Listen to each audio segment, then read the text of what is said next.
বলো মুড়ি। তুমি কি খাও? মধু মধু মধু মধু রসমালাই রসমালাই খাই।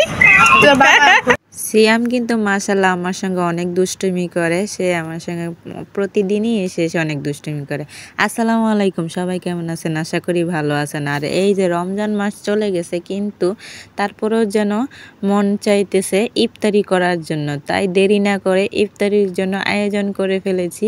এই যে ডালটাও বেটে নিয়েছি, ডালের সঙ্গে কিছুটা কুচি করে নিয়েছি, যেহেতু ডালের বড়াটার জন্য একটু মচমচ করলে কিন্তু খেতেও ভালো লাগে। তাই এই যে হলুদ, মরিচ, আদা, জিরা, রসুন যা লাগে সবই দিয়ে দিলাম। বাজার থেকে কিন্তু বাড়িতে সুন্দর করে বানালে কিন্তু এগুলা খেতেও ভালো লাগে। আর আমার তো বাজারের জিনিসটা একদমই পছন্দ না। এই যে লবণ দিয়ে ভিজিয়ে রাখা বেগুনগুলো উঠিয়ে নিয়েছি, যেহেতু এটার ভিতরে স্বাদ লাগবে। এখন যেহেতু বেগুনটা লবণ তো ভিজিয়ে দিলে বেগুনটা সফট হয়ে যায়, তখন বেগুনিটা বানাতেও খুব সুন্দর হয়।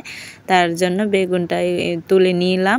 আর এই যে বেসন আরও রয়ে গেছে বেসন, যেহেতু রমজান মাস শেষ, এখন যদি এগুলো না খাই তাহলে পরে নষ্ট হয়ে যাবে, তাই নষ্ট না করে তো কাজে লাগিয়ে দিলাম। আর যাই হোক, খুবই দুঃখের বিষয়, এবারে রমজানে বান্ধবীদেরকে নিয়ে একটু ইফতারের আয়োজনও করতে পারলাম না, অনেকটা সমস্যায় ছিলাম, তার জন্য সরি।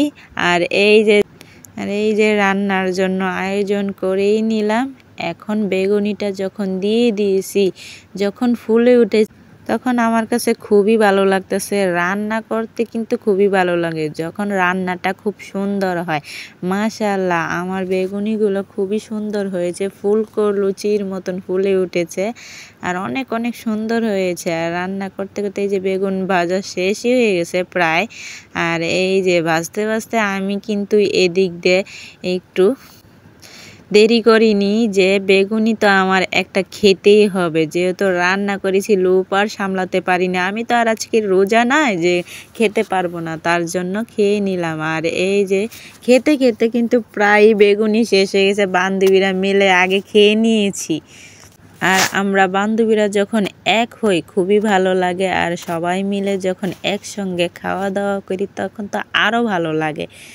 ছোটবেলার বন্ধুত্বটা কিন্তু বেশি একটা মনে থাকে না, আর বড় হয়ে যখন বন্ধুত্বটা তৈরি হয় তখন কিন্তু সেই বন্ধুত্বটা যদি ধরে রাখা যায় তখন সেটা খুবই ঘনিষ্ঠ হয়, যা একটা ভাই বোনের ভিতরেও হয় না, কিন্তু বন্ধু ভিতরে অনেক বিশ্বাস জন্ম হয়ে যায় যদি বন্ধুর মতন বন্ধু একটা থাকে।